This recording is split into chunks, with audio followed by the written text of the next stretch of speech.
Congress party रो stand होची महिला सांगे रहिबा महिला प्रति जो ओडिशा रे अति मात्रा रे बढ़ी चली हिंसा दुष्कर्म ये सब कथा जो बढ़ी चली आम पार्टी रो स्टैंड होची आमे कमिटेड महिला साथी रहिबा पाइका तेणु जो पीड़िता झीटी कंप्लेन देइची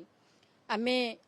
ताकू न्याय मिलू बोली भी आमे चाहूचु एवं पीसीसी सभापति जो फैक्ट फाइंडिंग टीम करिसेंती आमे प्रथमे मंचेश्वर थाना को जाइथिलु एवं मंचेश्वर थाना रे कोनोसी थानार अधिकारी केही भी नथिले आईआईसी नथिले आईओ नथिले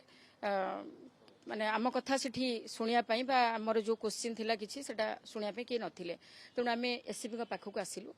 एवं एससीपी आम कथा को धैर्यर सहित शुणिले आमर प्रत्येक क्वेश्चन रो भी से तांकर तथ्य भी आम पाखे रखिले तेणु आमे झील को भी आमे चाहूचु जे पीड़िता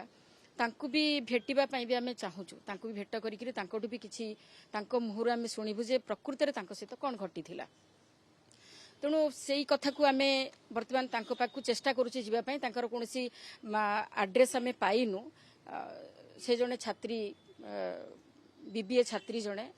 तेणु तांको आमे भेट कला परे आमे प्रकृत तथ्य पीसीसी सभापति को जणैबु।